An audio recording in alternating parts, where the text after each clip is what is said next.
गुरुदेवा जगत गुरुदेवा जय गुरुदेवा जगत गुरुदेवा जय गुरुदेवा जगत गुरुदेवा जय गुरुदेवा।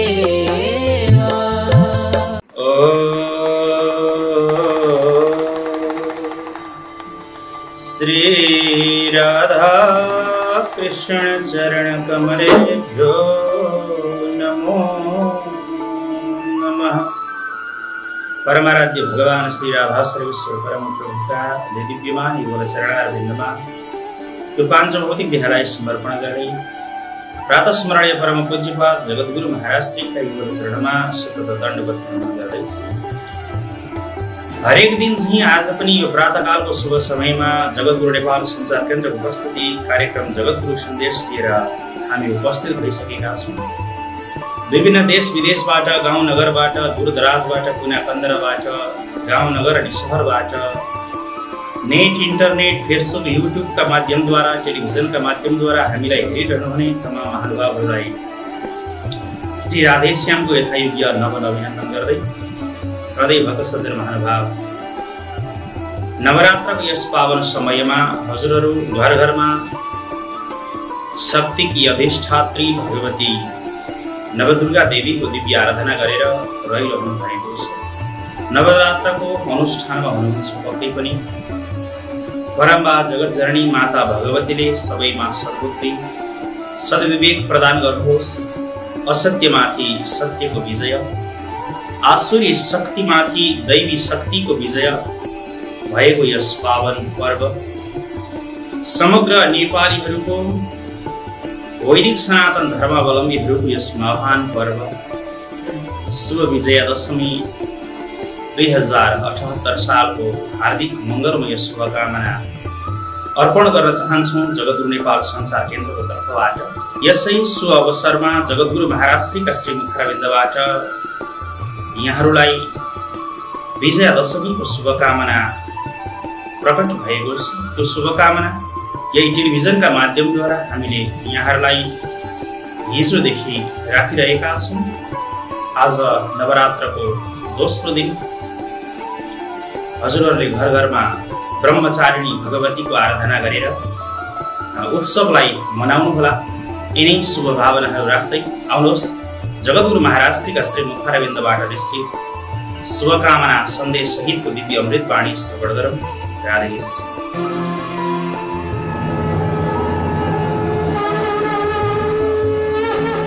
ओम नमो दिव्यै महादिव्यै शिवायै सततं नमः। नमः प्रकृतिभद्रायै नियता प्रणता स्मताम्। सज्जन भक्तहरू, हामी त बडा दशैंको परम मङ्गलमय बेलामा छौँ। नवरात्रको व्रत प्रारम्भ भइसकेको छ। आज दोस्रो दिनको प्रातःकालको सुनौलो बिहानी उदय भइसकेको छ। भुवन भास्कर सूर्य भगवानले सबैलाई ऊर्जाको शक्ति, ऊर्जाको प्रकाश भरिरहनु भएको छ। जाग उठ भइरहनु भएको छ। उत्तिष्ठतः जाग्रतः प्राप्य वरान् निबोधतः। उठ जाग, महापुरुषका सन्निधिमा जाऊ। महापुरुषबाट असल ज्ञान प्राप्ति गर। त्यो ज्ञान, त्यो शक्ति, त्यो ऊर्जालाई राष्ट्र, देश र समाज कल्याणको लागि समर्पित गर। राष्ट्र नै जिन्दगी हाम्रो, जन्मने मरने भर, हुर्कने फक्रने खेल्ने तपस्या गर्ने घर। यानी हामीलाई एउटा यो बडा दशैंले बडो सुन्दर मार्गदर्शन गरिरहेको छ। पहिलो कुरो त मातृ सम्मानको विषय छ। आज हामी हेर्छौँ यी जो वर्तमान युगमा आयातित पार्टीहरू छन्, राजनीतिक दलहरू छन्। कोही उत्तरबाट आए, कोही दक्षिणबाट आए, कोही पश्चिमबाट आए, कोही पूर्वबाट आए। मौलिकता त हामी कहाँ छैन। अनि हामीलाई सिकाउँछन्, हजुर हामी रात दिन त्यो सुनिरहेका छौँ, नारी अधिकार, नारी अधिकार, नारी अधिकार। त दुर्भाग्य त बाहिरको हावा हुन्डैले हाम्रा आमाहरूमा पनि त्यो एउटा उच्छृङ्खल प्रवृत्ति स्थापित हुन पुग्यो र आफ्नो कला, संस्कृति, सभ्यता, नारीप्रतिको जो सम्मान भाव हो त्यो आज कुण्ठित हुँदै गएको छ। आज नारी समाज उपेक्षित हुँदै गएको छ। आज नारीले अधिकार खोज्ने क्रममा नारी नाङ्गो भएको छ। नारी भोग र विलासिताको साधन र पात्र बनिरहेको छ। पूर्व युगमा त्यो थिएन, प्राचीन युगमा त्यो थिएन। नारीहरू त सम्मानका पात्र थिए।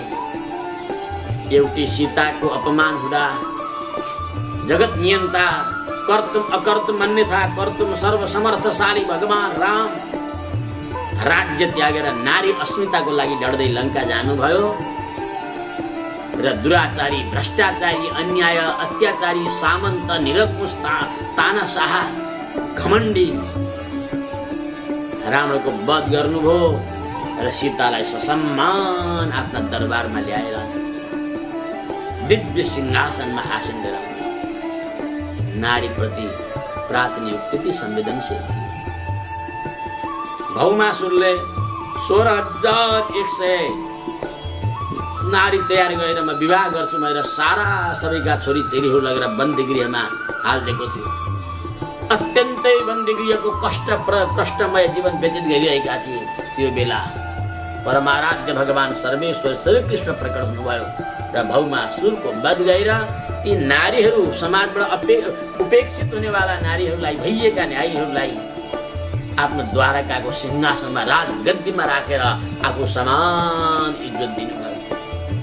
ती सबै ब्राह्मणी थिएनन्, ती सबै क्षेत्रीय थिएनन्, अन्य जातिका पनि थिए बन्दीगृहमा। कोही जात हेरिँदैन बन्दीगृहमा, कोही वर्णाश्रम धर्म हेरिँदैन। त्यहाँ सबै लगेर एउटा कालो कोठरीमा बन्दा गरेको थियो।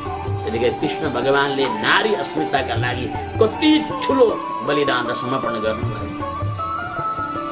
अरे चण्ड मुण्ड रक्त बीज आदि शुम्भ निशुम्भ तमाम राक्षसहरूलाई मार्नका लागि ब्रह्मा, विष्णु, महेश्वर स्वयं हिमालयमा गएर आद्याशक्ति भुवनेश्वरीको प्रार्थना गर्नुभयो र उहाँका शरणमा गएर नारी अस्तित्वको हिमालय सगरमाथा भन्दा पनि उच्च सम्मान दिलाएर ती रक्तबीज, महिषासुर, चण्ड मुण्ड आदि महापाखण्ड धूर्तहरूको सर्वनाश गराउनुभयो र भगवतीको पूजाको स्थापना गर्नु। अब कल्पना गरौँ, आज नारीलाई नाङ्गै हिँडाउन सिकाउने आजका राजनीति गर्नेहरू र त्यहाँका देवत्व तुल्य देवताहरूको समयमा भएको नारी सम्मानको इतिहासलाई अब स्मरण गर्नुहोस्। हामी कता गइरहेका छौँ? नारी अधिकार खोज्दै कहाँ गइराखेका छौँ?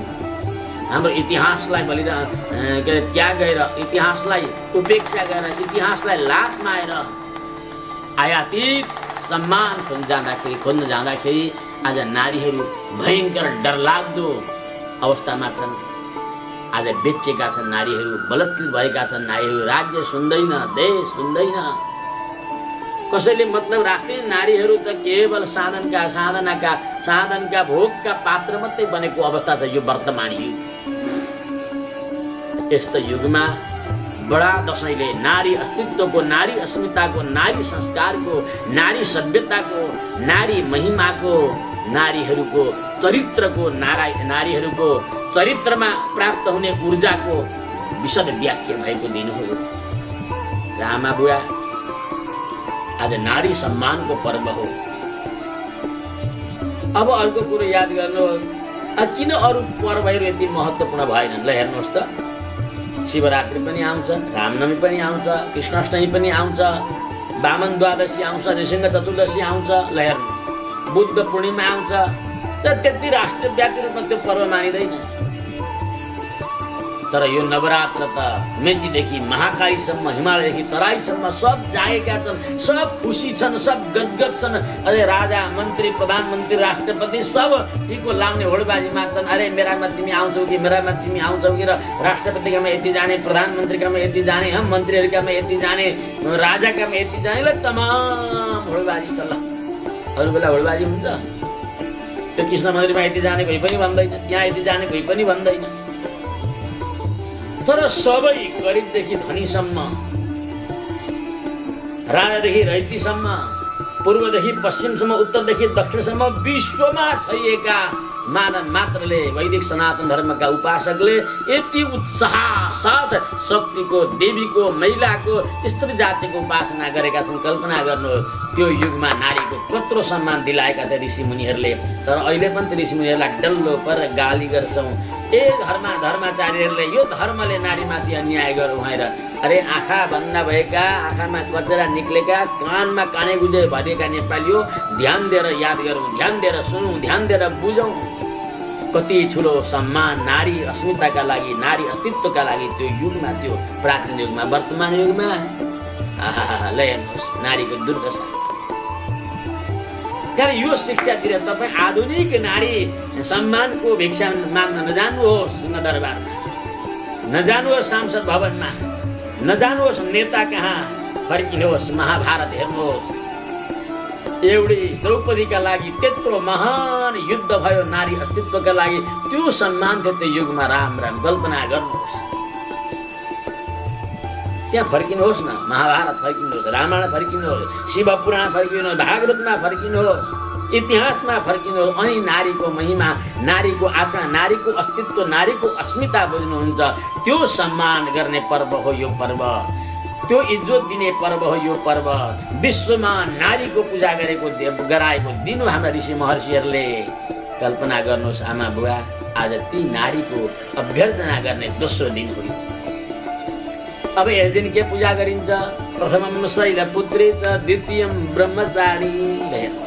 दोस्रो दिन ब्रह्मचारिणीको उपासना हुन्छ। अब ब्रह्मचारिणी भनेको के त? यसका धेरै अर्थहरू हुन्छन्।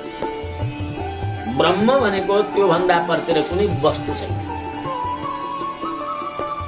ब्रह्म शब्दको अर्थ हुन्छ व्यापक, सर्वत्र व्याप्त छ, आफ्नो अस्तित्वको रक्षा गर्छ र ज्ञान स्वरूप छ। यो ब्रह्मको स्वरूप हो। ब्रह्म सर्वव्यापक छ, सर्वत्र घटघटमा व्याप्त भएर रहन्छ, ऊ ब्रह्म हो। त्योभन्दा ठुलो अर्को छैन। ने नाना अस्ति किञ्चन भन्दा अर्को वस्तु नै छैन, त्यो ब्रह्म हो। त ब्रह्मानुकूल भएर, ब्रह्मको अनुकूल भएर रहने, या पवित्र आचरण गर्ने, या मर्यादित अनुशासनमा रहने, या ब्रह्मचर्य व्रतको पालन गर्ने, या ब्रह्मको समान सामर्थ्य भएकी, यसका अनेक अर्थ हुन्छ। अदा ब्रह्म आचरण गर्ने वालीको नाम हो ब्रह्मचारी। ब्रह्मचर्य व्रतको पालन गर्ने, तपस्या गर्ने, तपस्वी भेद गर्ने, एकान्तमा बस्ने र ब्रह्म चिन्तन गर्ने वालीको नाम नै हो ब्रह्मचारी। अब यो ब्रह्मचारीको प्रसङ्ग के त भन्दाखेरि, पूर्व कालमा जब सतीको शरीर छुट्यो, सतीले प्राण त्याग्नुभयो, त्यस पछाडि सतीको वियोगबाट अत्यन्त पीडित हुनुभएका भगवान भूत भावन एकान्त स्थलमा बसेर लाखौं वर्षको समाधिमा तल्लीन हुनुभयो। कैलाश शून्य भयो। एक त सती हुनुहुन्न, दोस्रो त्यो शिवजी अत्यन्तै भावुक भएर बिना प्रकृति, बिना शक्ति, निरीह भएर तपस्या गरिरहनु भएको छ। देवताहरूले विचार गरे अब कसो गर्ने, के गर्ने। देवताहरूको मिटिङ भयो र त्यसमध्ये देवर्षि वर्य नारद, परम भागवत, परम वैष्णव भगवान देवर्षि नारदलाई भने, हे नारद, तपाईँ बिडा बजाउँदै जानुहोस् शिवको तपस्थलीमा, शिवजीको दर्शन गरेर आउनुहोस्, शिवसँग आज्ञा मागेर आउनुहोस् र पराम्बा जो पर्वतराज हिमालयकी छोरी पार्वतीको प्राकट्य भएको छ त्यहाँ गएर पार्वतीलाई प्रेरणा दिनुहोस् तपस्या गर्नका लागि। हे देवी, तपाईँ तपस्या गर्नुहोस्, तपाईँको तपस्याले मात्र शिवजीको तपस्या भङ्ग हुन्छ, तपाईँको आराधनाले मात्रै शिवजीको समाधि भङ्ग हुन्छ भनेर देवर्षि नारद घुम्दै घुम्दै घुम्दै गएर पराम्बा पार्वतीलाई तपस्या गर्ने प्रेरणा दिनुभयो, उत्साह दिनुभयो। त्यस पछाडि पार्वती देवर्षि नारदको आज्ञाद्वारा पर्वतराज हिमालयमा बसेर कठोर तपस्या गर्न थाल्नु। 1000 वर्ष उहाँले तपस्या गर्नुभयो। 1000 वर्ष हामी 1 घण्टा 108 आसनमा बस्न सक्दैनौँ। आमाहरूको त प्रवृत्ति नै चञ्चल हुन्छ, चञ्चला स्वरूपमा हुन्छ। तर मतलब पार्वतीले 1000 वर्ष एउटा आसनमा बसेर कठोर तपस्या गर्नु, केवल फल फूल मात्र खाए। कन्दमूल वनमा गयो, पहाडका हिमालयमा केही फलेको कन्दमूल खाएर तपस्या गर्यो 1000 वर्ष। अब त्यस पछाडि अर्को 1000 वर्ष फेरि के खाएर तपस्या गर्नुभयो भन्दा केवल साग, वनमा हुने साग पत्ताहरू, हरियो सागहरू खाएर अर्को 1000 वर्ष तपस्या गर्नु माता पार्वतीले। फेरि 3000 वर्षसम्म बेलका पत्ताहरू, टुटे फुटेका बेलका पत्ताहरू खाएर 3000 वर्ष तपस्या गर्नु। अनि फेरि अरू 1000 वर्ष त्यो पनि खान छोड्नुभयो, पत्ता पनि खान छोड्नुभयो, साग पनि खान छोड्नुभयो, फल पनि खान छोड्नुभयो। अब पत्ता पनि खान छोडेर तपस्या गर्नुभयो। त्यतिखेर देवीको एउटा नाम रह्यो। के नाम रह्यो भन्नुहुन्छ भने अपर्णा। अपर्णा पत्ता नखाइकन तपस्या गर्ने भएकीले माता पार्वतीको एउटा नाम रह्यो अपर्णा। उहाँले पत्ता पनि खानु भएन र तपस्या गर्दै गर्दै गर्दै गर्दै गर्दै ब्रह्मचर्य व्रत धारण गर्नुभयो, कठोर व्रत। यति धेरै तपस्या गरेको देखेर ऋषिमुनिहरू प्रकट भए। सारा ऋषिमुनिहरू सारा हिमालयमा गएर भगवतीको आराधना गरे। माता, हजुरको तपस्याबाट हामी खुसी भयौँ, सारा देवगण खुसी भए। आजदेखि हजुरको नाम विश्वमा यो ब्रह्माण्डमा ब्रह्मचारी र तपस्विनी, ब्रह्मचर्यको भेद धारण गरेर तपाईँले तपस्या गर्नुभयो, त्यहाँले आजदेखि हजुरको नाम ब्रह्मचारी नामले प्रसिद्ध हुनेछ भनेर ऋषि मुनिहरूले, सारा सनकादि मुनिहरू, देवर्षि नारद, सारा विश्वामित्र वशिष्ठादि बडे ऋषिहरूले गएर भगवतीको स्तुति गर्नुभयो। माता प्रसन्न हुनुभयो, ऋषिहरूलाई वरदान दिनुभयो। त्यसै दिनदेखि पराम्बा माताको नाम ब्रह्मचारी नामले विश्व प्रसिद्ध भयो। आज उनै ब्रह्मचारी भगवतीको उपासना गर्ने दिन, उनैको आराधना भक्ति गर्ने दिन हो। प्रथमम शैलपुत्री च द्वितीयम ब्रह्मचारिणी। आज दोस्रो दिन ब्रह्मचारिणी, अर्थात् ब्रह्मचारिणी माने तपस्विनी, जसको तपस्या भेष जसले हातमा कमण्डल लिनु भएको छ, अर्को हातले रुद्राक्ष माला आशीर्वाद दिनु भएको छ। ब्रह्मचारी अवस्थामा कमण्डल लिइन्छ र हातमा माला लिइन्छ, तपस्या गरिन्छ।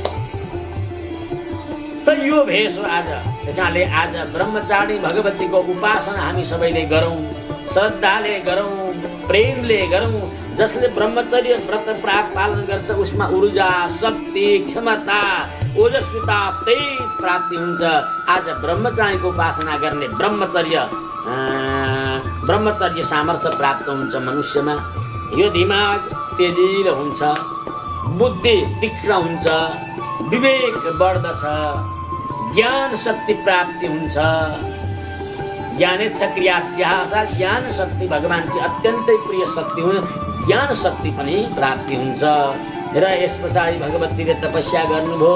तपस्यामा भगवान शङ्कर प्रसन्न हुनुभएको, समाधि भङ्ग भयो। नारदजीले समाधिमा उठाउनु भयो, पार्वतीको कठोर तपस्या कुरा सुनाउनु भयो। हिमालय पर्वतमा भगवान शङ्कर प्रकट हुनुभयो। माता जगदम्बिका भुवनेश्वरी भगवती पार्वतीका सामुन्ने देवादिदेव महादेव प्रकट हुनुभयो र पार्वतीलाई भन्नुभयो, हे देवी, तिम्रो तपस्याबाट म खुसी भएँ, वरदान मागे भन्दा ब्रह्मचारी स्वरूपमा भगवती पार्वतीलाई भूतभावन भगवान शङ्करले आशीर्वाद के माग्न चाहन्छु, माग भन्दा हजुरलाई पतिका रूपमा प्राप्त गर्न सकौँ हे भूतभावन भनेपछि शिवजीले तथास्तु मलाई वरदान दिनुभयो। यसरी माता पार्वतीको दोस्रो ब्रह्मचारी स्वरूप हुनुहुन्छ। आज ब्रह्मचारी स्वरूपको श्रद्धापूर्वक, भक्तिपूर्वक, निष्ठापूर्वक हामी घरमा आराधना गरौँ, पूजा गरौँ, चण्डी पाठ गरौँ र भगवती दुर्गालाई प्रसन्न बनाऊ। आज ब्रह्मचारी स्वरूपको पूजा अभ्यर्थना गरौँ भन्ने निवेदन गर्दै र आजको यो मङ्गलमय अभ्यर्थना सुखमय, आनन्दमय, समृद्धमय बनो। बडा दशैँमा सबैका नसामा, सबैका मनमा, सबैका तन्तुमा, सबैका आँखामा, सबैका कानमा देश फुरोस्, राष्ट्र फुरोस्, राष्ट्र धर्म फुरोस्। यो राष्ट्रियताको, राष्ट्रको ऊर्जा ऊर्जा शक्ति स्वरूप पहिचान स्वरूप यो बडा दशैँमा जाग्ने शक्ति प्राप्ति हो। यिनै निवेदन गर्दै हजुरहरूको मङ्गलमय दशैँको शुभकामना साथ आजको दोस्रो दिनको यो मङ्गलमय बेलामा आमाको बडा प्रेमले आराधना गर्नुहोला। धूप अगरबत्ती पञ्चोपचार षोडशोपचारले दियो कलश गणेश पूजा गर्नुहोस्, दीप कलश गणेश ब्रह्मा विष्णु प्रजापतिको पूजा गर्नुहोस्, 4 वेदको पूजा गर्नुहोस्। बिचमा पहिला म भन्दै आएको छु भगवतीको प्रतिमा राखेर विधिवत महाकाली महालक्ष्मी महासरस्वतीलाई दिव्य आसन दिएर विधिवत पूजा गर्नुहोस्। हामीले हिजै जमरा राखिसकेका छौँ। अब यो 7 दिनमा जमरा, 9 दिनमा जमरा टन्न हुन्छ, कुलकुल आउँदो पिताम पहेँलो हुन्छ। अनि हामी कानमा सेरिन्छ, निधार भई टिको लाउँछौँ। अक्षता कहिले क्षय नहुने, कहिले नाश नहुने, यसले अक्षता भनिएको हो। कारण देवताको अक्षताले रक्षा गर्छ भनिएको छ। कारण देवताको पूजामा अक्षता प्रयोग गरिन्छ। हामी त्यो आनन्द लिन्छौँ। र आज दोस्रो दिन ब्रह्मचारी भगवतीको पनि तपाईँहरूका समक्ष मैले विशेष व्याख्या प्रामाणिकमा यो चाहिँ देवी भागवतमा यसको महिमा छ, शिव पुराणमा यसको महिमा छ, अनि देवी पुराण महाभागवत भन्ने ग्रन्थमा पनि यसको महिमा व्यापक छ। मार्कण्डेय पुराणमा छ। यिनैबाट सारा संक्षिप्त रूपमा जो प्रसङ्ग थियो तपाईँहरूलाई मैले निवेदन गरिरहेको छु। र आजको मङ्गलमय प्रातःकालको यो सुनौलो बिहानीसँग भगवती पराम्बा महाकाली महालक्ष्मी महासरस्वती नेपालीहरूको महान पर्व बडा दशैँलाई सबैले उत्साहपूर्वक अभिनन्दन गरौँ, सम्मान गरौँ भन्दै मेरा बाणीलाई विराम दे। श्री हरि रक्षतु राष्ट्रम अस्तु। भगवती दुर्गा भवानीको जय। जय गौरी दुर्गा देवी जय गौरी दुर्गा देवी।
राधे श्याम।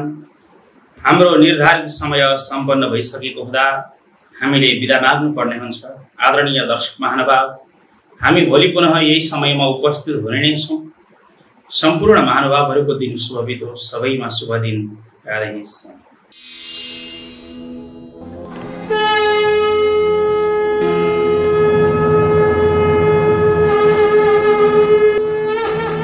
हरेक दिन बिहान 6 बजे जगद्गुरु नेपाल संचार केन्द्रको प्रस्तुति कार्यक्रम जगद्गुरु सन्देश टिभी टुडे टेलिभिजन HD मा हेर्न नभुल्नुहोला।